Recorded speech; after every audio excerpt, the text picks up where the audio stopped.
എല്ലാവർക്കും നമസ്കാരം. ഞാൻ ശില്പ. നമ്മൾ ഇത്രയും കാലം കാത്തിരുന്ന ഒരു പരീക്ഷയുടെ അടുത്തെത്തി നിൽക്കുകയാണ് അല്ലെ. LPSC UPSC പരീക്ഷ നമ്മുടെ അടുത്തെത്തി നിൽക്കുകയാണ്. ഇനി വളരെ കുറച്ച് ദിവസമാണ് നമ്മുടെ കയ്യിലുള്ളത്. അപ്പൊ ഇത്രയും കാലം നമ്മൾ പഠിച്ചു. ഇനി ഈ അവസാന നിമിഷം അല്ലെങ്കിൽ അവസാന ഘട്ടത്തിൽ എത്തി നിൽക്കുമ്പോൾ എന്തൊക്കെ കാര്യങ്ങളാണ് ഇനി നോക്കേണ്ടത് എന്നാണ് ഈ ഒരു വീഡിയോയിൽ ഡിസ്കസ് ചെയ്യാൻ പോകുന്നത്. അപ്പൊ സോഷ്യൽ സയൻസുമായിട്ട് ബന്ധപ്പെട്ടിട്ടുള്ള കാര്യങ്ങളാണ് നമ്മളിവിടെ ഡിസ്കസ് ചെയ്യുന്നത്. ഇവിടെ നമുക്കറിയാം സിലബസ് എന്ന് പറയുന്നത് ഹിസ്റ്ററി 10 മാർക്കും, ജോഗ്രഫി, എക്കണോമിക്സ്, സോഷ്യോളജി, അതുപോലെ തന്നെ കോൺസ്റ്റിറ്റ്യൂഷൻ, ഈ 4 സബ്ജക്റ്റുകളും കൂടി ചേർന്ന് 5 മാർക്കും. ഇങ്ങനെയാണ് നമ്മുടെ മാർക്ക് ഡിസ്ട്രിബ്യൂഷൻ എന്ന് പറയുന്നത്. അപ്പൊ അവിടെ ഹിസ്റ്ററി, നമുക്ക് കേരള ഹിസ്റ്ററി ഒരു 5 മാർക്ക് പ്രതീക്ഷിക്കുന്നു. അതുപോലെ ഇന്ത്യൻ ഹിസ്റ്ററി ഒരു 3 മാർക്കും, അതേപോലെ തന്നെ വേൾഡ് ഹിസ്റ്ററി ഒരു 2 മാർക്കും. ഇങ്ങനെയാണ് നമ്മൾ പ്രതീക്ഷിക്കുന്നത്. കാരണം കഴിഞ്ഞ പ്രാവശ്യത്തേക്ക് NCA ക്വസ്റ്റ്യൻ പേപ്പർ ഒക്കെ കാണുമ്പോൾ നമുക്ക് മനസ്സിലാവും 2 ക്വസ്റ്റ്യൻ ഒക്കെയാണ് വേൾഡ് ഹിസ്റ്ററി എന്ന് ചോദിച്ചിരിക്കുന്നത്. അപ്പൊ ഏകദേശം ഒരു ധാരണയാണ് ഇങ്ങനെ ആയിരിക്കും വരിക എന്നുള്ളത്. അപ്പോൾ ഇനി മാർക്ക് അനുസരിച്ച് നമ്മൾ ഇമ്പോർട്ടൻ്റ് ആയിട്ടുള്ള കാര്യങ്ങളാണ് നോക്കി പോകേണ്ടത്. അപ്പൊ നിങ്ങൾ ഓൾറെഡി SCRT പാഠപുസ്തകങ്ങളെല്ലാം വായിച്ചു കാണും, ഒരു തവണയെങ്കിലും വായിച്ചു കാണും. കാരണം നമ്മൾ പല ക്ലാസ്സുകളിലായിട്ടും പല വീഡിയോകളിലായിട്ടും നമ്മൾ പറഞ്ഞിട്ടുണ്ട്, ഒരിക്കലെങ്കിലും നിങ്ങൾ ആ ഒരു ലെസൺ വായിച്ചിരിക്കണം. നമുക്ക് പല പ്രസിദ്ധീകരണങ്ങളിലോ അല്ലെങ്കിൽ പല തരത്തിലും നമുക്ക് നോട്ട് മാത്രമായിട്ട് കിട്ടും. ആ ഒരു ലെസന്റെ പ്രധാനപ്പെട്ട ഭാഗങ്ങൾ മാത്രം അടങ്ങുന്ന ഒരു ഷോർട്ട് ആയിട്ടുള്ള ഒരു ഭാഗങ്ങൾ നമുക്ക് പല സ്ഥലത്തു നിന്നും നമുക്ക് കിട്ടുന്നുണ്ട്. പക്ഷെ അതല്ല, ഒരിക്കലെങ്കിലും നിങ്ങൾ ആ ടെക്സ്റ്റ് മുഴുവനായിട്ടും വായിച്ചിരിക്കണം. നമ്മൾ പല ക്ലാസ്സുകളിലും പറഞ്ഞിട്ടുണ്ട്. അതുകൊണ്ട് തന്നെ ഒരിക്കലെങ്കിലും നിങ്ങൾ അത് വായിച്ചിട്ടുണ്ടാകും എന്ന് കരുതുന്നു. അപ്പൊ ഇവിടെ SCRT പാഠപുസ്തകങ്ങള് നോക്കേണ്ടത്, അവസാനവട്ടം നോക്കേണ്ടത് എന്താണ് എന്നുള്ളതും അതുപോലെ ആ ഭാഗങ്ങളിൽ നിന്ന് പ്രതീക്ഷിക്കുന്ന ചോദ്യങ്ങളുമാണ് നമ്മൾ ഇന്ന് ഡിസ്കസ് ചെയ്യാനായിട്ട് പോകുന്നത്. അപ്പൊ വീഡിയോ സ്കിപ്പ് ചെയ്യാതെ കാണുക.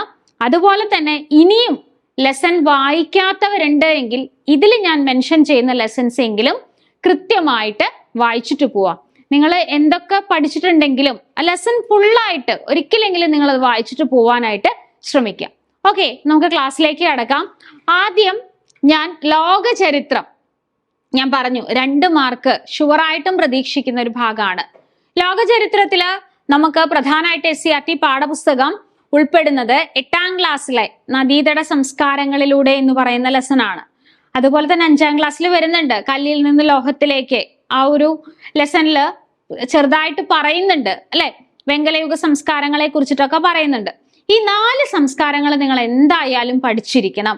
അതിൽ തന്നെ സിന്ധു നദീതട സംസ്കാരം വളരെ വളരെ ഇമ്പോർട്ടന്റ് ആണ്.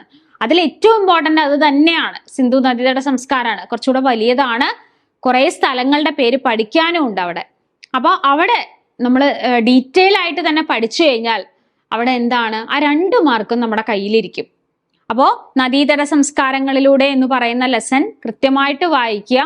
അതുപോലെ തന്നെ അവിടെ ഇമ്പോർട്ടന്റ് ആയിട്ടുള്ള കാര്യം ഹരപ്പൻ സംസ്കാരം തന്നെയാണ്. അപ്പൊ ആ ഭാഗത്തു നിന്നാണ് നമ്മൾ ക്വസ്റ്റ്യൻ പ്രതീക്ഷിക്കുന്നത്. അടുത്തത് ഇന്ത്യ ചരിത്രം.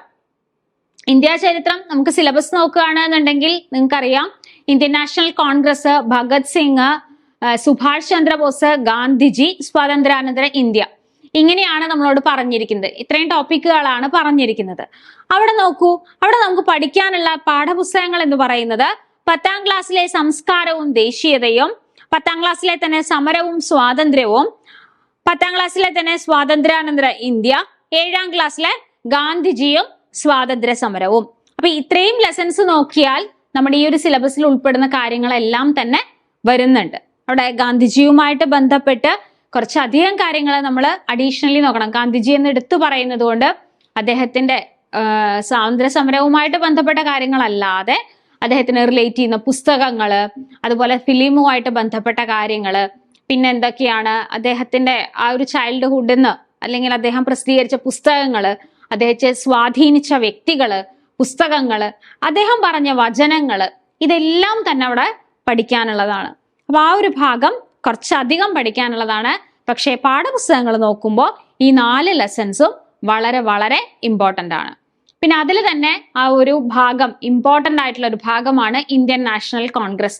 നമ്മളൊരു ക്വസ്റ്റ്യൻ പ്രതീക്ഷിക്കുന്ന ഒരു ടോപ്പിക്കാണ് ഇന്ത്യൻ നാഷണൽ കോൺഗ്രസ്. അപ്പോൾ നമുക്ക് ഈ ഒരു ടോപ്പിക്കിൽ നിന്ന് ഈ ഒരു 2024 LPSC നടത്തിയ പല പരീക്ഷകളിലും വന്ന ചോദ്യങ്ങൾ നമുക്കൊന്ന് നോക്കിയാലോ. അപ്പൊ റീസെന്റ് ട്രെൻഡ് ആണ് നമ്മൾ പറയുന്നത്.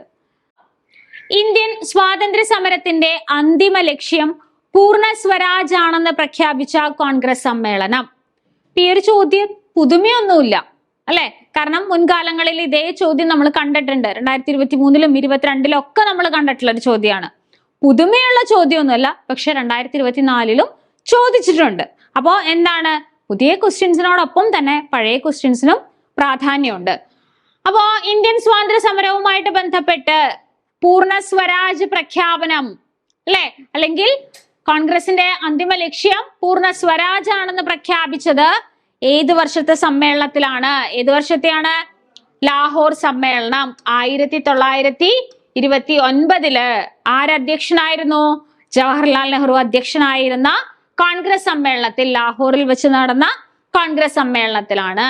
അപ്പോ ഈ ഒരു ക്വസ്റ്റ്യൻ വെറുതെ വായിക്കില്ല, ഇതിനെ കണക്ട് ചെയ്യുന്ന ചുറ്റുമുള്ള കാര്യങ്ങൾ അല്ലെ, 1929 ലാഹോർ സമ്മേളനത്തിന്റെ പ്രത്യേകതകളും അധ്യക്ഷൻ ആരാണ് എന്നുള്ളതും അങ്ങനെയുള്ള കാര്യങ്ങൾ കൂടെ നോക്കാം. നമുക്ക് അടുത്ത ചോദ്യം നോക്കിയാലോ. അടുത്ത ചോദ്യം, INA-യുമായി ബന്ധപ്പെട്ട നേതാക്കൾ ആരെല്ലാം? അടുത്ത ചോദ്യം, INA-യുമായി ബന്ധപ്പെട്ട നേതാക്കൾ ആരെല്ലാം? ആരൊക്കെയാണ് INA-യുമായിട്ട് ബന്ധപ്പെട്ടത്? നമുക്കറിയാം, സുഭാഷ് ചന്ദ്രബോസ് നമ്മുടെ സിലബസിലുള്ള ഒരു ടോപ്പിക്കാണ് അല്ലെ, എടുത്തു പറഞ്ഞിരിക്കുന്ന ഒരു വ്യക്തിയാണ് സുഭാഷ് ചന്ദ്രബോസും. അതേപോലെ തന്നെ INA-യുടെ വനിതാ വിഭാഗമാണ് ഝാൻസി റാണി റെജിമെന്റ് അല്ലെ, അതിന്റെ അധ്യക്ഷ അല്ലെങ്കിൽ അതിന്റെ നേതൃസ്ഥാനത്ത് ആരായിരുന്നു? ക്യാപ്റ്റൻ ലക്ഷ്മി ആയിരുന്നു. അപ്പൊ ഇവിടുത്തെ ഉത്തരം ആരാണ്? സുഭാഷ് ചന്ദ്രബോസും ക്യാപ്റ്റൻ ലക്ഷ്മിയും അല്ലെ. അപ്പൊ സ്ഥിരമായി ചോദിക്കുന്ന ചോദ്യങ്ങൾ തന്നെയാണിത്. അപ്പൊ പ്രീവിയസ് ആയിട്ട് ക്വസ്റ്റ്യൻസ് നോക്കുന്നത് നല്ലതാണ്, കാരണം പ്രീവിയസ് ആയിട്ട് ചോദിക്കുന്ന ചോദ്യങ്ങൾ തന്നെ വീണ്ടും വീണ്ടും റിപ്പീറ്റ് ചെയ്ത് വരുന്നുണ്ട്. പക്ഷെ എന്നാലും പുതിയൊരു ട്രെൻഡ് ഉണ്ട്, അത് നമുക്ക് ഈ ഒരു വീഡിയോയിൽ തന്നെ ഡിസ്കസ് ചെയ്ത് തരാം കേട്ടോ. അടുത്തത്, ഫോർവേഡ് ബ്ലോക്ക് എന്ന രാഷ്ട്രീയ പാർട്ടിക്ക് രൂപം നൽകിയത് ആരാണ്? ഇപ്പോ ഇവിടെ ഇന്ത്യൻ നാഷണൽ കോൺഗ്രസിന്റെ പ്രസിഡന്റ് സ്ഥാനം രാജിവെച്ചതിന് ശേഷം സുഭാഷ് ചന്ദ്രബോസ് 1939 സ്റ്റാർട്ട് ചെയ്തതാണ് ഫോർവേഡ് ബ്ലോക്ക് അല്ലെ. അപ്പൊ അവിടെ കണക്ട് ചെയ്ത് പഠിക്കാനുള്ളതാണ്. ഫോർവേഡ് ബ്ലോക്ക് രൂപീകരിച്ചത് അപ്പൊ ആരാണ്? സുഭാഷ് ചന്ദ്രബോസ് ആണ്. അദ്ദേഹം 1938-ലും 1939-ലും ഇന്ത്യൻ നാഷണൽ കോൺഗ്രസിന്റെ പ്രസിഡന്റ് ആയിട്ട് 2 പ്രാവശ്യം ഉണ്ടായ വ്യക്തിയാണ് സുഭാഷ് ചന്ദ്രബോസ്. 1938-ലും 1939-ലും. 1939 എന്താണ് സംഭവിച്ചത്? 1939 ഒരു ഇലക്ഷനിൽ വഴിയാണ്, അല്ലെങ്കിൽ ആദ്യമായിട്ട് തെരഞ്ഞെടുപ്പ് നടന്നത് 1939-ലാണ്. സുഭാഷ് ചന്ദ്രബോസ് ആ വർഷം തെരഞ്ഞെടുക്കപ്പെട്ട അധ്യക്ഷനായി തീരുകയാണ് അല്ലെ. എന്നിട്ട് ആ വർഷം തന്നെ അദ്ദേഹം കോൺഗ്രസിൽ നിന്ന് വിടുകയും രാജിവെക്കുകയും അധ്യക്ഷ സ്ഥാനത്ത് നിന്ന് രാജിവെക്കുകയും ഫോർവേഡ് ബ്ലോക്ക് രൂപീകരിക്കുകയും ചെയ്തു. അപ്പൊ ഓപ്ഷൻ സി, സുഭാഷ് ചന്ദ്രബോസ് ആണ് ഫോർവേഡ് ബ്ലോക്ക് രൂപീകരിച്ചതിന് വ്യക്തി. അടുത്ത ചോദ്യം കണ്ടോ, അടുത്ത ഒരു സ്റ്റേറ്റ്മെന്റ് പോലെയുള്ള ചോദ്യമാണ്. ചുവടെ തന്നിരിക്കുന്നവയിൽ ശരിയായ ജോഡികൾ ഏത്? നാഗ്പൂർ സമ്മേളനം നിസ്സഹകരണ പ്രസ്ഥാനം, ബോംബെ സമ്മേളനം പൂർണ്ണ സ്വരാജ് പ്രമേയം, ലാഹോർ സമ്മേളനം ക്വിറ്റ് ഇന്ത്യ പ്രമേയം, സൂററ്റ് സമ്മേളനം ഇന്ത്യൻ നാഷണൽ കോൺഗ്രസ് വിഭജനം. ശരിയായ ജോഡികൾ ഏതെല്ലാം? അപ്പൊ ഇന്ത്യൻ നാഷണൽ കോൺഗ്രസുമായിട്ട് ബന്ധപ്പെട്ടിട്ട് വളരെ ഇമ്പോർട്ടന്റ് ആയിട്ടുള്ള കുറച്ച് കാര്യങ്ങൾ നമ്മൾ പഠിക്കുന്നുണ്ട് അല്ലെ. അവിടെ ഒന്നാണ് സൂററ്റ് സ്പ്ലിറ്റ്, 1907-ൽ നടന്ന സൂററ്റ് സ്പ്ലിറ്റ്. അപ്പൊ ഇത് ശരിയാണ് അല്ലെ. ഇന്ത്യൻ നാഷണൽ കോൺഗ്രസ് മിതവാദികൾ എന്നും തീവ്രവാദികൾ എന്നും രണ്ടായി പിരിയുന്ന സെഷനാണ് സൂററ്റ് അല്ലെ. അതുപോലെ തന്നെ നാഗ്പൂർ സമ്മേളനം, നാഗ്പൂർ സമ്മേളനത്തിന്റെ പ്രത്യേകത എന്താണ്? അവിടെ നിസ്സഹകരണ പ്രസ്ഥാനം അംഗീകരിച്ച സമ്മേളനമാണ് നാഗ്പൂർ സമ്മേളനം, 1920-ൽ നടക്കുന്ന സമ്മേളനം.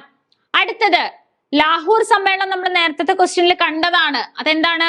പൂർണ്ണ സ്വരാജ് അല്ലെ, ക്വിറ്റ് ഇന്ത്യ പ്രമേയം അല്ല, പൂർണ്ണ സ്വരാജ് ആണ്. ബോംബെ സമ്മേളനത്തിലല്ല പൂർണ്ണ സ്വരാജ്. അപ്പൊ ഇത് രണ്ടും തെറ്റാണ്, 2ഉം 3ഉം തെറ്റാണ്. ഏതൊക്കെയാണ് ശരി?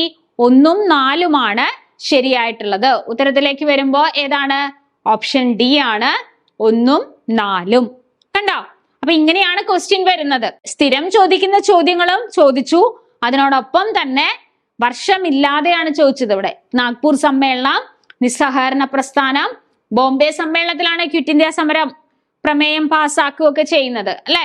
ലാഹോർ സമ്മേളനത്തിലാണ് പൂർണ്ണ സ്വരാജ്, സൂററ്റ് സമ്മേളനത്തിലാണ് ഇന്ത്യൻ നാഷണൽ കോൺഗ്രസ് വിഭജിക്കുന്നത്.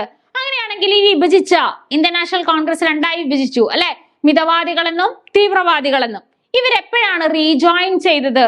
ആ ഒരു വർഷം നിങ്ങളൊന്ന് കമന്റ് ചെയ്യണേ. വർഷം മാത്രമല്ല, വർഷം ഇടണം, ആരാണ് അധ്യക്ഷനായിരുന്നേ എന്നിടണം, ഏത് സ്ഥലത്ത് വെച്ച് നടന്ന സമ്മേളനമാണെന്ന് ഇടണം. ഈ 3 കാര്യങ്ങൾ നിങ്ങളൊന്ന് കമന്റിൽ ഇട്ടേക്കണേ. അപ്പൊ അടുത്ത ചോദ്യത്തിലേക്ക് പോകാം. ഗാന്ധിജി നയിച്ച സമരങ്ങൾ താഴെ നൽകിയിരിക്കുന്നു. നിസ്സഹകരണ പ്രസ്ഥാനം, ഖേദ സത്യാഗ്രഹം, ചമ്പാരൻ സത്യാഗ്രഹം, സിവിൽ നിയമലംഘന പ്രസ്ഥാനം. ശരിയായ ക്രമം തിരഞ്ഞെടുക്കുക. അപ്പൊ ഗാന്ധിജി നയിച്ചതാണ്. ആദ്യത്തെ നിസ്സഹകരണാണേ. നിസ്സഹകരണ പ്രസ്ഥാനം ഏതാ വർഷം? 1920 അല്ലെ. 1920 നിസ്സഹകരണ പ്രസ്ഥാനം. ഖേദ സത്യാഗ്രഹം 1918. ചമ്പാരൻ സത്യാഗ്രഹം 1917 അല്ലെ. ഗാന്ധിജി ദക്ഷിണാഫ്രിക്കയിൽ നിന്നും മടങ്ങി വന്നതിന് ശേഷം, അല്ലെങ്കിൽ പ്രവാസ ജീവിതം അവസാനിപ്പിച്ച് ഇന്ത്യയില് വന്നതിന് ശേഷം പങ്കെടുത്ത ആദ്യത്തെ സമരമാണ് ഏതാണ്? ചമ്പാരൻ സത്യാഗ്രഹം. സിവിൽ നിയമലംഘന പ്രസ്ഥാനം 1930. ഇതിന് ഇനി ഓർഡർ ആക്കുക എങ്ങനെയാ? ആദ്യം 3, പിന്നെ 2, പിന്നെ 1, പിന്നെ 4 അല്ലെ. ഓപ്ഷൻ എ ആണ് ഉത്തരം. കണ്ടോ? അപ്പൊ ഇങ്ങനെ എഴുതേണ്ടത്. അപ്പൊ ഇങ്ങനത്തെ ക്വസ്റ്റ്യൻസ് ഒക്കെ വന്നു കഴിഞ്ഞാൽ നിങ്ങൾ എന്ത് ചെയ്യുക? ആദ്യം തന്നെ അതിന്റെ അടുത്ത വർഷങ്ങൾ എഴുതി വെക്കുക, എന്നിട്ട് അതിനെ ഓർഡർ ആക്കാൻ നോക്കുക. ഇതെല്ലാം മനസ്സിൽ കാൽക്കുലേറ്റ് ചെയ്യാൻ നിന്ന് കഴിഞ്ഞാൽ തെറ്റിപ്പോവും അങ്ങോട്ടും ഇങ്ങോട്ടും. വേറെ ഒന്നും ആലോചിക്കണ്ട, അടുത്തടുത്ത് വർഷങ്ങൾ എഴുതി വെക്കുക, ഓർഡർ ആക്കുക. ഓക്കെ. അപ്പൊ ചിലപ്പോ നിങ്ങൾക്ക് ഒരെണ്ണൊന്നും കൺഫ്യൂഷൻ ഉണ്ടാവും. ഇപ്പൊ ഈ 17 18 കിട്ടുന്നില്ല, 18 ആണോ 28 ആണോ സംശയം, ആകെ കൺഫ്യൂഷനായി. അപ്പൊ എന്തായാലും 3 ആദ്യം. ഗാന്ധിജി വന്നിട്ട് ആദ്യം നടന്നത് 3. 3 ആദ്യം വരുന്ന ഓപ്ഷനിലേക്ക് പോയാലും നമുക്ക് ഉത്തരം കിട്ടും അല്ലെ. ഗാന്ധിജിയുടെ സമരങ്ങൾ എന്ന് പ്രത്യേകം പറഞ്ഞിട്ടുണ്ട്. അപ്പൊ കുറച്ചൊരു ടെക്നിക്ക് കൂടെ നമ്മൾ ആലോചിക്കുക. ഇപ്പൊ എല്ലാം കിട്ടിക്കൊള്ളണം എന്നില്ല, നമുക്ക് എല്ലാത്തിന്റെയും വർഷങ്ങളും കൃത്യമായിട്ട് ഓർമ്മയുണ്ടാകണം എന്നില്ല കേട്ടോ. അപ്പൊ അങ്ങനെയും കൂടി നിങ്ങളൊന്ന് ചെയ്തു നോക്കുക, ആലോചിച്ച് നോക്കുക. ഉത്തരത്തിലേക്ക് എത്താൻ എന്തെങ്കിലും കുറുക്കു വഴി ഉണ്ടോന്നെങ്കിലും നോക്കുക. അടുത്തത് കോൺസ്റ്റിറ്റ്യൂഷനുമായിട്ട് ബന്ധപ്പെട്ട കാര്യങ്ങളാണ് നമ്മൾ പറയുന്നത്. അപ്പൊ ഇത്രയും നേരം ഞാൻ പറഞ്ഞത് ഗാന്ധിജി, സുഭാഷ് ചന്ദ്രബോസ്, അതേപോലെ ഭഗത് സിംഗ്. ക്വസ്റ്റ്യൻസ് ഒന്നും കണ്ടില്ലെങ്കിലും ഭഗത് സിംഗുമായിട്ട് ബന്ധപ്പെട്ടിട്ടും ചോദ്യങ്ങൾ ചോദിക്കാം. പിന്നെ എന്താണ്, ഇന്ത്യൻ നാഷണൽ കോൺഗ്രസ് ഇവിടെ ഉൾപ്പെടുത്താതിരുന്ന ഒരു ഭാഗമാണ്, ക്വസ്റ്റ്യൻസ് ഒന്നും അടയാളപ്പെടുത്താതിരുന്ന ഭാഗമാണ് സ്വാതന്ത്ര്യാനന്തര ഇന്ത്യ. അവിടെ നമ്മൾ എന്ത് പഠിക്കണം? ശാസ്ത്ര സാങ്കേതിക നേട്ടങ്ങൾ. ആ പാഠപുസ്തകത്തിലെ ഉള്ള കാര്യങ്ങൾ എന്തായാലും അറിഞ്ഞിട്ട് വേണം നിങ്ങൾ പോകാനായിട്ട്. അവിടെ ISROയുടെ രൂപീകരണവും DRDOയുമായിട്ട് ബന്ധപ്പെട്ട കാര്യങ്ങളും അതൊക്കെ ചോദിക്കും. അപ്പൊ അവിടെ സ്വാതന്ത്ര്യാനന്തര ഇന്ത്യ എന്ന് പറയുന്നത് പാഠപുസ്തകം നല്ല രീതിയിൽ വായിച്ചിട്ട് വേണം പോകാനായിട്ട്. അപ്പൊ ഇനി നമുക്ക് കോൺസ്റ്റിറ്റ്യൂഷന്റെ കാര്യം നോക്കാം. അപ്പൊ കോൺസ്റ്റിറ്റ്യൂഷനൊക്കെ നമുക്കറിയാം എത്ര മാർക്കിനാണ്. കോൺസ്റ്റിറ്റ്യൂഷൻ മാക്സിമം 1, 2 ഈ ഒരു മാർക്കിന്റെ ലെവലിലാണ് നമ്മൾ നിൽക്കുന്നത് അല്ലെ. അപ്പൊ ആ ഒരു മാർക്കില് നമുക്ക് പക്ഷെ മാർക്ക് മുഴുവനായിട്ട് കിട്ടുകയും വേണം അല്ലെ. ഇത്രയും ദിവസം നമ്മൾ കോൺസ്റ്റിറ്റ്യൂഷൻ പഠിച്ചു, വളരെ കഷ്ടപ്പെട്ട് തന്നെ നമ്മൾ പഠിച്ചു, എല്ലാ കാര്യങ്ങളും പഠിച്ചു. അവിടെ പറയുന്ന ഭരണഘടനയുടെ സവിശേഷതകൾ പഠിച്ചു, മൗലിക അവകാശങ്ങള്, മൗലിക കടമകള്, മാർഗനിർദ്ദേശക തത്വങ്ങള്, അതുപോലെ തന്നെ പ്രധാനമന്ത്രി, രാഷ്ട്രപതി, ഉപരാഷ്ട്രപതി, ലോക്സഭ, രാജ്യസഭ, സിലബസിൽ പറഞ്ഞിരിക്കുന്ന എല്ലാ കാര്യങ്ങളും നമ്മൾ പഠിച്ചു. എന്നിട്ട് അതിൽ നിന്ന് മാർക്ക് പോയാൽ ശരിയാവോ? ഇല്ല അല്ലെ. അപ്പൊ ഇത്രയും കാലം നമ്മൾ പഠിച്ച കാര്യങ്ങൾ തന്നെയാണ്. അപ്പൊ അവയെ ഒന്നുകൂടെ ഉറപ്പിക്കുക. അതിന് ഈ ലെസൺസ് എല്ലാം നിങ്ങൾ വായിക്കണം. ഏതൊക്കെയാണ്? 7ാം ക്ലാസ്സിലെ നമ്മുടെ ഭരണഘടന, 8ാം ക്ലാസ്സിലെ നമ്മുടെ ഗവൺമെന്റ്, 9ാം ക്ലാസ്സിലെ ഭരണഘടനാ അവകാശങ്ങളും കർത്തവ്യങ്ങളും. ഇനി 9ാം ക്ലാസ്സിലെ പുതിയ പാഠപുസ്തകം. ഇത് ഞാൻ പഴയ ടെക്സ്റ്റിന്റെ ആണ് പറയുന്നത്. ഈ വർഷം പുതിയ ടെക്സ്റ്റ് ഉണ്ടല്ലോ 9ാം ക്ലാസ്സിലെ പാർട്ട് 1 എല്ലാവർക്കും കിട്ടി തുടങ്ങിയിട്ടുണ്ട്. അപ്പോൾ നമുക്ക് അവൈലബിൾ ആണ്, സമഗ്രയിലൊക്കെ കിട്ടും. അപ്പൊ 9ാം ക്ലാസ്സിലെ പുതിയ പാഠപുസ്തകത്തില് പുതിയ ഒരു ലെസൺ ആണ് ഇന്ത്യൻ ഭരണഘടനയിലെ അധികാര വിന്യാസം. ഇതൊരു പുതിയ ലെസൺ ആണ്. ആ ലെസൺ, അതായത് ഈ ഒരു 9ാം ക്ലാസ്സിലെ ലെസണിലുള്ള കാര്യങ്ങളൊക്കെ തന്നെ ഉണ്ട്, പക്ഷെ കുറച്ചുകൂടെ നമുക്ക് ഈസി ആയിട്ട് മനസ്സിലാകുന്ന രീതിയിൽ അവയെ ക്രമീകരിച്ചിട്ടുണ്ട്.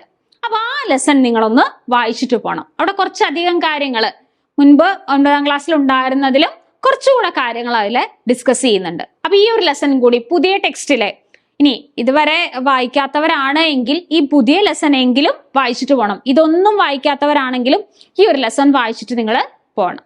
9ാം ക്ലാസ്സിലെ പുതിയ പാഠപുസ്തകം എല്ലാം പഠിക്കൊന്നും വേണ്ട, ഈ ഒരു ലെസൺ മാത്രം നിങ്ങൾ നോക്കിയാൽ മതി.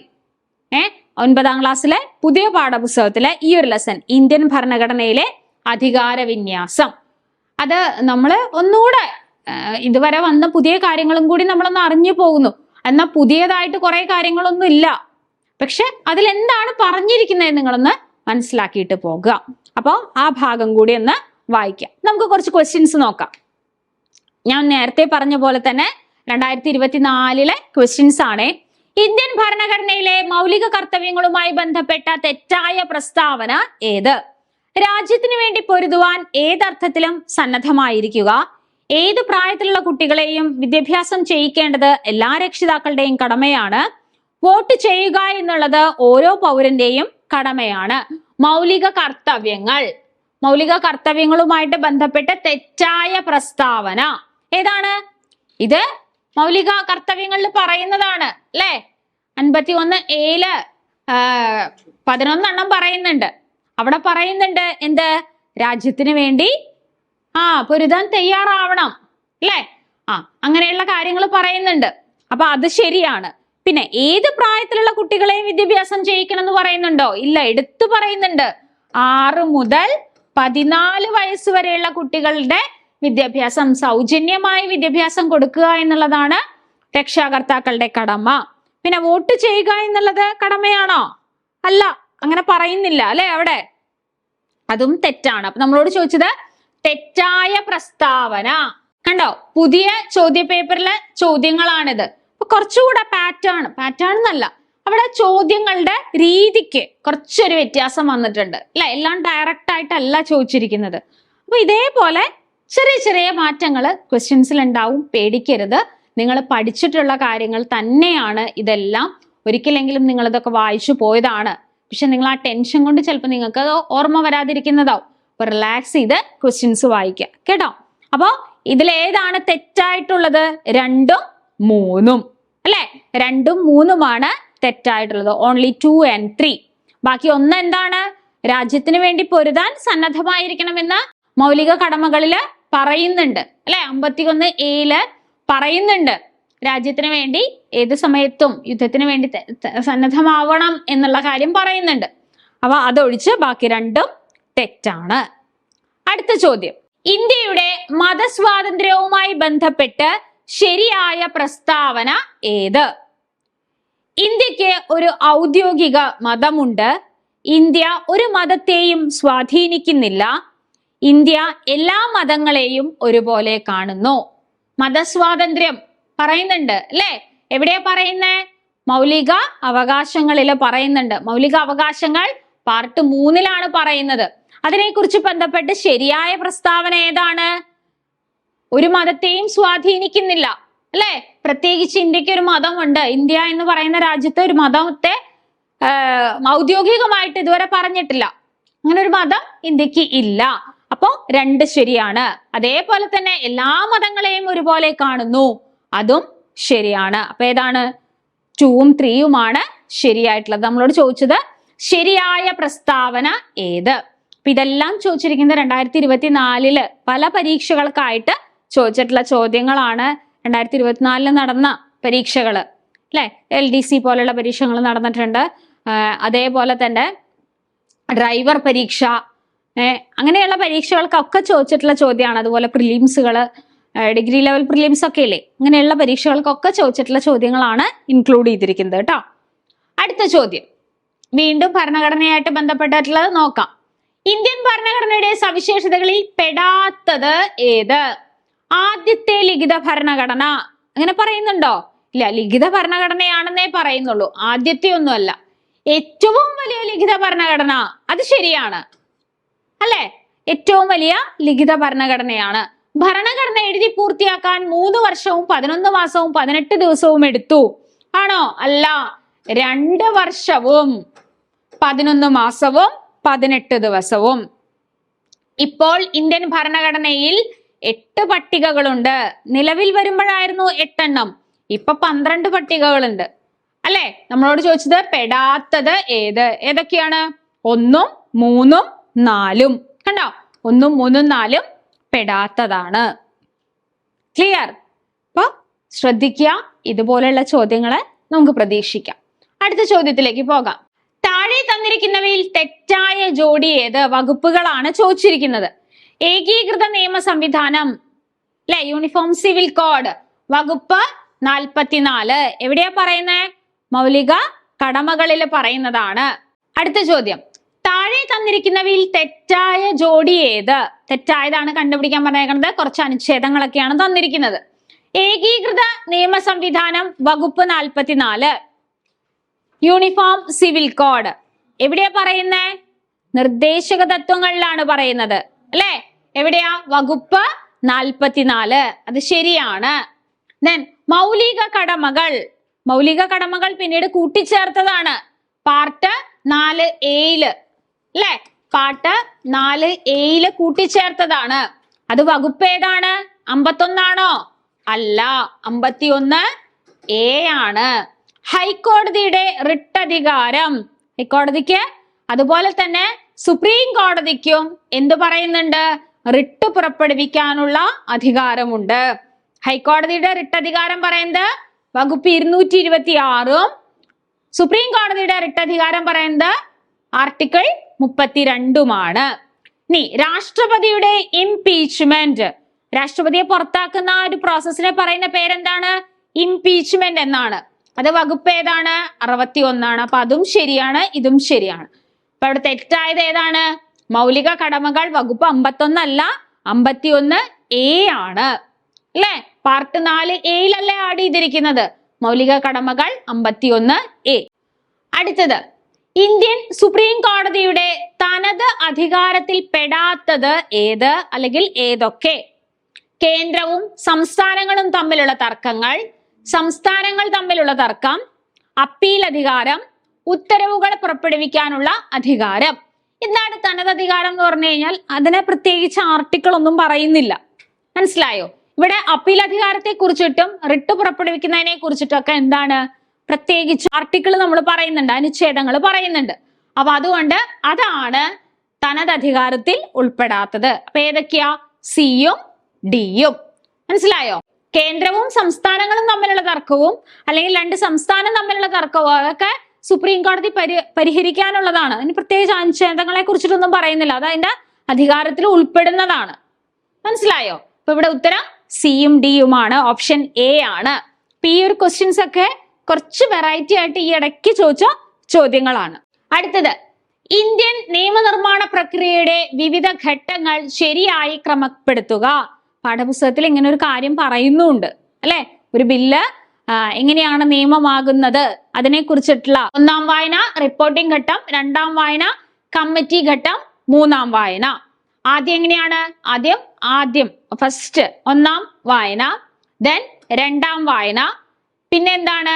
കമ്മിറ്റി ഘട്ടം വരുന്നുണ്ട്, പിന്നെ റിപ്പോർട്ടിംഗ് ഘട്ടം, 3ാം വായന. ഇതാണ് അതിന്റെ ഓർഡർ എന്ന് പറയുന്നത്. A, C, D, B, E. Okay, 1ാം വായന, 2ാം വായന കഴിഞ്ഞാൽ കമ്മിറ്റി ഘട്ടം കഴിഞ്ഞാൽ പിന്നെയാണ് റിപ്പോർട്ടിംഗ് ഘട്ടം വരുന്നത്. അത് കഴിഞ്ഞ് 3ാം വായന. അപ്പോഴാണ് ഒരു നിയമനിർമ്മാണ പ്രക്രിയയുടെ വിവിധ ഘട്ടങ്ങൾ, അതായത് ഒരു ബില്ല് എങ്ങനെയാണ് മാറി ഒരു ആക്ട് ആയിട്ട് മാറുന്നത് എന്നതിന്റെ ആ ഒരു ഘട്ടമാണ് പാഠപുസ്തകത്തില് കൃത്യമായിട്ട് പറയുന്നുണ്ട്. ആ ഒരു ഭാഗം വായിച്ചിട്ട് വരണം. ഓക്കെ, അടുത്തത്, ഡാഷ് സ്ഥാനത്തേക്കുള്ള തെരഞ്ഞെടുപ്പിന് താഴെ പറയുന്ന യോഗ്യതകൾ ആവശ്യമാണ്. ഏത് സ്ഥാനത്തേക്കാണെന്ന് നോക്കാം.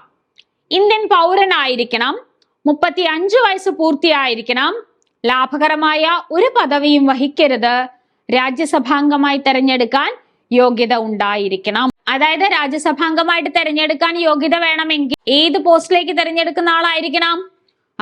ഉപരാഷ്ട്രപതി, അല്ലെ? ഉപരാഷ്ട്രപതി സ്ഥാനത്തേക്കാണ്. രാഷ്ട്രപതി ആവില്ല. ഈ 35 വയസ്സൊക്കെ കാണുമ്പോൾ രാഷ്ട്രപതി ആകാം തോന്നാം. പക്ഷേ രാഷ്ട്രപതി ആണെങ്കിൽ രാജ്യസഭാംഗമായി തെരഞ്ഞെടുക്കാനുള്ള യോഗ്യതയല്ല വേണ്ടത്. ആരാണ്? ലോകസഭാ അംഗം, അല്ലെ? ലോക്സഭാംഗമായി തെരഞ്ഞെടുക്കാനുള്ള ഒരു യോഗ്യതയാണ് രാഷ്ട്രപതിയാകാൻ വേണ്ടത്. എന്നാൽ ഉപരാഷ്ട്രപതിയാകാനോ രാജ്യസഭാംഗമായി തെരഞ്ഞെടുക്കാനുള്ള യോഗ്യതകൾ വേണം. അപ്പൊ അവിടെ തിരിച്ചു തന്നെ പഠിക്കണം കേട്ടോ. ക്വസ്റ്റ്യന്റെ പാറ്റേൺ കണ്ടോ? ഇങ്ങനെയൊക്കെ വരാം. അടുത്തത് ഇവിടെ എക്കണോമിക്സിൽ നിന്നും സോഷ്യോളജിയിൽ നിന്നും വരുന്ന ലെസൺസ് നമുക്ക് നോക്കാം. 10ാം ക്ലാസ്സിലെ ധനകാര്യ സ്ഥാപനങ്ങൾ, അതേപോലെ തന്നെ സോഷ്യോളജി സമൂഹശാസ്ത്രത്തില് കുടുംബം, വ്യക്തി, സമൂഹം. 5ാം ക്ലാസ്സിലെ കുടുംബം, അതുപോലെ 7ാം ക്ലാസ്സിലെ വ്യക്തി സമൂഹം, 8ാം ക്ലാസ്സിലെ സാമൂഹ്യ സംഘടനകളും സാമൂഹ്യ നിയന്ത്രണവും, 10ാം ക്ലാസ്സിലെ സമൂഹശാസ്ത്രം എന്ത്, എന്തിന്. ഓക്കെ, അപ്പൊ അവിടെ 2-3 ക്വസ്റ്റ്യൻസ് കൂടെ നമുക്ക് നോക്കാം എക്കണോമിക്സിലെ. താഴെ തന്നിരിക്കുന്ന നബാർഡുമായി ബന്ധപ്പെട്ട പ്രസ്താവനകളിൽ ശരിയായത് ഏത്? ഇവിടെ ബാങ്കുകൾ എന്ന് മാത്രമേ പറഞ്ഞിട്ടുള്ളൂ, അല്ലെ? ബാങ്കുകൾ എന്ന് പറഞ്ഞ ഒരു ടോപ്പിക് മാത്രമേ ഉള്ളൂ. അവിടെ നമുക്ക് പഞ്ചവത്സര പദ്ധതികളൊക്കെ പഠിക്കണമെന്നല്ല എല്ലാവർക്കും ഉള്ള സംശയമാണ്. പഞ്ചവത്സര പദ്ധതികളൊക്കെ നമുക്ക് നോക്കണം. കാരണം സ്വാതന്ത്ര്യാനന്തര ഇന്ത്യ ഇവിടുത്തെ നേട്ടങ്ങളിൽ പെടുന്നതാണ്, അല്ലെ? സ്വാതന്ത്ര്യാനന്തര ഇന്ത്യയുടെ നേട്ടങ്ങളിൽ പെടുന്നതാണ് അതെല്ലാം. അപ്പൊ അവിടെയാണ് നമ്മൾ കുറച്ച് നോക്കേണ്ടത്, ബാങ്കുമായിട്ട് അല്ലെങ്കിൽ എക്കണോമിക്സിൽ വരുന്നതല്ല. അപ്പൊ നബാർഡ് നമുക്കറിയാം എന്താണ്? കാർഷിക വായ്പയുടെ പരമോന്നത ബാങ്ക് ആണ്. ശരിയാണ്. മുംബൈയിലാണ് ആസ്ഥാനം. ശിവരാമൻ കമ്മിറ്റിയുടെ നിർദ്ദേശപ്രകാരമാണ് വരുന്നത്. 1982 സ്ഥാപിക്കുന്നത്. അപ്പൊ എല്ലാം ശരിയാണ്, അല്ലെ? എല്ലാം ശരിയാണ്. കണ്ടോ? അപ്പൊ നബാർഡുമായിട്ട് ബന്ധപ്പെട്ട പ്രസ്താവനകളിൽ ശരിയായത് ഞാൻ വീണ്ടും ഓർമ്മിപ്പിക്കുന്നു, ഇത് 2024 നടന്ന പരീക്ഷയുടെ ക്വസ്റ്റ്യൻസ് ആണ്. അപ്പൊ എല്ലാം ശരിയാണ്. മുംബൈ ആണ് ആസ്ഥാനം. കാർഷിക വായ്പയുടെ പരമോന്നത ബാങ്ക് ആണ്. ശിവരാമൻ കമ്മിറ്റിയാണ് 1982 സ്ഥാപിച്ചത്. ഈ എല്ലാ സ്റ്റേറ്റ്മെന്റും ശരിയാണ്. അടുത്തത് വീണ്ടും നബാർഡുമായിട്ട് ബന്ധപ്പെട്ടിട്ടുള്ള അടുത്ത ചോദ്യം. ഗ്രാമവികസനത്തിന് ഗ്രാമീണ വായ്പ നൽകുന്ന പ്രധാനപ്പെട്ട ധനകാര്യ സ്ഥാപനം ഏതാണ്? ചിന്തിക്കാനൊന്നുമില്ല. ഏതാണ്? നബാർഡാണ്, അല്ലെ? സ്റ്റേറ്റ് ബാങ്ക് ഓഫ് ഇന്ത്യയോ ബാങ്ക് ഓഫ് ബറോഡയോ അല്ലെങ്കിൽ റിസർവ് ബാങ്കോ ഒന്നും അല്ല ഗ്രാമവികസനത്തിന് ഗ്രാമീണ വായ്പ നൽകുന്നത്. ആരാണ്? നബാർഡാണ്. കണ്ടോ? അപ്പൊ ഇങ്ങനെയുള്ള ക്വസ്റ്റ്യൻസ് ഒക്കെ നമ്മൾ പ്രതീക്ഷിക്കുന്നുണ്ട്, ചോദിക്കും, വീണ്ടും വീണ്ടും ചോദിക്കും. അടുത്തത് ഭൂമിശാസ്ത്രത്തില് സോഷ്യലിൽ തന്നെ വരുന്ന ജോഗ്രഫിയുടെ ലെസൺസ് ഏതാണെന്നും കൂടി നമുക്കൊന്ന് നോക്കാം. ഭൂമിശാസ്ത്രത്തില് ഭൂമിയുടെ പുതപ്പ്, കാരണം സിലബസില് അന്തരീക്ഷമുണ്ട്, അല്ലെ? എന്തായാലും ചോദിക്കുന്ന ഒരു ചോദ്യമാണ് അന്തരീക്ഷം. അപ്പൊ ഭൂമിയുടെ പുതപ്പ് പഠിക്കണം. വൈവിധ്യങ്ങളുടെ ഇന്ത്യ, അല്ലെ? നമ്മുടെ ഭൂപ്രകൃതി, ഉത്തരപർവ്വത മേഖലയും ഉത്തര മഹാസമുദ്രവും ഒക്കെ വരുന്നത് 10ാം ക്ലാസ്സിലെ വൈവിധ്യങ്ങളുടെ ഇന്ത്യ എന്ന് പറയുന്ന ലെസൺ. ദെൻ 9ാം ക്ലാസ്സിലെ പ്രകൃതിയുടെ കൈകളാൽ. ആ ലെസൺ മുഴുവനൊന്നും പഠിക്കണം എന്ന് ഞാൻ പറയുന്നില്ല. അവിടെ നദികളെ കുറിച്ചിട്ട് കുറച്ച് കാര്യങ്ങൾ പറയുന്നുണ്ട്. അതായത് ആ നദികളുടെ അഴിമുഖങ്ങളെ കുറിച്ചിട്ടും അപരദനത്തിനെ കുറിച്ചിട്ടും വൃഷ്ടി പ്രദേശത്തെ കുറിച്ചിട്ടും അങ്ങനത്തെ കുറച്ച് കാര്യങ്ങളൊക്കെ പറയുന്നുണ്ട് അവിടെ. ആ ഭാഗങ്ങളൊന്ന് നോക്കിയാൽ മതി. അതേപോലെ 10ാം ക്ലാസ്സിൽ വരുന്നതാണ് സാമ്പത്തിക ഭൂമിശാസ്ത്രം എന്ന് പറയുന്ന ലെസൺ. അവിടെ എന്താ പഠിക്കേണ്ടതെന്ന് വെച്ച് കഴിഞ്ഞാൽ അവിടെ ഗതാഗതം പറയുന്നുണ്ട്. ആ ഗതാഗതത്തിന്റെ കുറച്ച് കാര്യങ്ങൾ അവിടെ സ്കൂൾ ടെക്സ്റ്റിൽ പറയുന്നുണ്ട്. ആ ഭാഗങ്ങളാണ് അവിടെ നോക്കേണ്ടത്. മറ്റു തുടക്കത്തിലുള്ള കാര്യങ്ങളൊന്നും നിങ്ങൾ നോക്കണ്ട. അവിടെ സാമ്പത്തിക ഭൂമിശാസ്ത്രം എന്ന് പറയുന്ന ആ ഒരു ലെസണില് ഗതാഗതത്തെ കുറിച്ച് പറയുന്നുണ്ട്. അപ്പൊ ആ കാര്യങ്ങൾ കൂടെ ആ ഒരു ലെസണിൽ നിന്ന് നോക്കാനുണ്ട്. അപ്പൊ ഇത്രയും നേരം ഞാൻ പറഞ്ഞത് എന്തൊക്കെ കാര്യങ്ങളാണ് പാഠപുസ്തകത്തിലെ അവസാന ഘട്ടം നോക്കിയിട്ട് പോകണ്ടേ എന്നുള്ളതും ക്വസ്റ്റ്യൻസ് എങ്ങനെയൊക്കെ ആകാം എന്നുള്ളതിന്റെ ഒരു ധാരണയാണ് ഇത്രയും നേരം പറഞ്ഞത്. സ്കിപ്പ് ചെയ്യാതെ എല്ലാവരും കണ്ടു എന്ന് വിചാരിക്കുന്നു. UPSC പരീക്ഷ അടുത്തെത്തി നിൽക്കുകയാണ്, അല്ലെ? എന്നാൽ LPSCക്ക് ഫോക്കസ് ചെയ്യുന്ന കുറച്ച് കൂട്ടുകാരുണ്ട്. അവർക്ക് ഇനിയുണ്ട് ഒരു 2 ആഴ്ചയിലധികം നമ്മുടെ കയ്യില്. അപ്പോൾ ഇനിയുള്ള ദിവസം UPSC അല്ല LPSC ആണ് നിങ്ങൾ ഫോക്കസ് ചെയ്യുന്നത് എങ്കിൽ കൃത്യമായിട്ട് കുറച്ചുകൂടെ ഡീറ്റെയിൽ ആയിട്ട് നമുക്ക് പഠിക്കാനുള്ള സമയമുണ്ട്, അല്ലെ? ഇനിയുള്ള ദിവസം പാഠപുസ്തകവും അതുപോലെ തന്നെ ഷുവർ ഷോർട്ട് ആയിട്ട് വരുന്ന ഭാഗങ്ങളും മാത്രം ഇൻക്ലൂഡ് ചെയ്ത് ക്യാപ്സ്യൂൾ ആയിട്ട് പഠിക്കാനുള്ള സമയം LPSC ഫോക്കസ് ചെയ്യുന്നവരുടെ കയ്യിലുണ്ട്. അവർക്കായിട്ട് LPSA ഫോക്കസ് LP എന്ന് പറഞ്ഞിട്ട് ഒരു ബാച്ച് നമ്മൾ സ്റ്റാർട്ട് ചെയ്തിട്ടുണ്ട്. അപ്പൊ ജോയിൻ ചെയ്യുക. അതായത് ഇനി കാര്യമായിട്ട് ഒരു ഓർഡറിലല്ല പഠിച്ചത്, എവിടേക്കോ പഠിച്ചു, എന്നാൽ കൃത്യമായിട്ടുള്ള ഒരു ധാരണയൊന്നുമില്ല ഏതാണ് എന്താണ് എന്നുള്ളത്. അങ്ങനെയുള്ളവർക്ക് തീർച്ചയായിട്ടും ഹെൽപ്ഫുൾ ആയിരിക്കും ഈ ഒരു ഫോക്കസ് LP എന്ന് പറയുന്ന കോഴ്സ്. അതുപോലെ തന്നെ നിങ്ങൾ LPSC അല്ലെങ്കിൽ UPSC ഏത് ഫോക്കസ് ചെയ്ത് പഠിക്കുന്നവരാണെങ്കിലും പരീക്ഷകൾ ധാരാളം എഴുതണം നമ്മൾ, അല്ലെ? പരീക്ഷകൾ എഴുതിയാലാണ് നമുക്ക് ഏത് ഭാഗത്താണ് കൂടുതൽ തെറ്റ് വരുന്നത്, അല്ലെങ്കിൽ ഓപ്ഷൻ കാണുമ്പോഴാണോ കൺഫ്യൂഷൻ ഉണ്ടാകുന്നത്, ഒക്കെ നമുക്ക് അറിയാനായിട്ട് പറ്റുള്ളൂ. അപ്പോൾ ഒരു 15 എക്സാമുകൾ അടങ്ങുന്ന ഒരു കോഴ്സ് നിങ്ങൾക്കായിട്ട് കോമ്പറ്റേറ്റീവ് ക്രാക്കറിൽ അവൈലബിൾ ആണ്. അപ്പൊ അതിന്റെ ഡീറ്റെയിൽസും നമ്മുടെ ഈ ഒരു ബോർഡ് നമ്പറിൽ കോൺടാക്ട് ചെയ്താൽ അറിയാനായിട്ട് പറ്റും. അപ്പോൾ എല്ലാവരും കാത്തിരുന്നൊരു പരീക്ഷ കയ്യെത്തും ദൂരത്താണ് നിൽക്കുന്നത്. അവസാന നിമിഷം നിങ്ങൾ കോൺസെൻട്രേറ്റ് ചെയ്ത് പഠിച്ചില്ല എങ്കിൽ ഇത്രയും കാലം നമ്മളെടുത്ത എല്ലാ ഹാർഡ് വർക്കും വെറുതെ ആയിപ്പോവും. അപ്പൊ ഈ അവസാന നിമിഷം നിങ്ങൾ എന്ത് ചെയ്യണം? അതേ ഊർജത്തോടു കൂടി, തുടക്കത്തിലുണ്ടായിരുന്ന അതേ ഊർജത്തോടു കൂടി അവസാന ലാപ്പിലും നിങ്ങൾ പഠനം തുടർന്നുകൊണ്ട് പോകണം. കുറച്ച് ടെൻഷനൊക്കെ ഉണ്ടാവും, പരീക്ഷയല്ലേ, സാരമില്ല, അതൊക്കെ അങ്ങനെ വിട്ടേക്കുക. ടെൻഷൻ അടിച്ചു കഴിഞ്ഞാൽ പഠിച്ചതെല്ലാം മറന്നു പോവുകയുള്ളൂ, കൂടുതലായിട്ട് നമുക്കൊന്നും ചെയ്യാനായിട്ട് പറ്റില്ല. അപ്പൊ ഇനി ഒരു അവസാന നിമിഷം നമുക്ക് എല്ലാ സബ്ജക്റ്റുകളും ഒന്ന് അറിയണ്ടേ, എന്തൊക്കെ പഠിച്ചു, എന്തൊക്കെ ഇനി നോക്കാനുണ്ട്, അവസാന നിമിഷം ഏതൊക്കെ ടോപ്പിക് നോക്കിയിട്ട് പോകണം, ഇതൊക്കെ അറിയണ്ടേ. അങ്ങനെ ഒരു ഫൈനൽ ടച്ചുമായിട്ട് ഞങ്ങൾ എല്ലാവരും നിങ്ങളുടെ അടുത്തേക്ക് ഈ വരുന്ന 3-ാം തീയതി വരികയാണ്. അപ്പോൾ മറക്കണ്ട, 3-ാം തീയതി ഫൈനൽ ടച്ച് ഉണ്ട്. അതേപോലെ തന്നെ എക്സാമുകളുമായിട്ട് 15 എക്സാമുകളുമായിട്ട് കോഴ്സും കോമ്പറ്റേറ്റീവ് ക്രാക്കറിൽ അവൈലബിൾ ആണ്. അപ്പോ ഈ വരുന്ന 3-ാം തീയതി ഫൈനൽ ടച്ചുമായി ഞങ്ങൾ എല്ലാവരും നിങ്ങളുടെ അടുത്തേക്ക് വരികയാണ്. അതേപോലെ തന്നെ 15 മോഡൽ എക്സാമുമായിട്ട് കോഴ്സും അവൈലബിൾ ആണ്. LPSA ഫോക്കസ് ചെയ്യുന്നവർക്കായിട്ട് ഫോക്കസ് LP കോഴ്സുകളും അവൈലബിൾ ആണ്. മറക്കണ്ട, ബോർഡ് നമ്പറിൽ കോൺടാക്ട് ചെയ്യുക. ഈ ഒരു ചാനൽ സബ്സ്ക്രൈബ് ചെയ്യാത്തവരാണ് എങ്കിൽ സബ്സ്ക്രൈബ് ചെയ്യുക. എല്ലാവർക്കും ഓൾ ദ ബെസ്റ്റ്.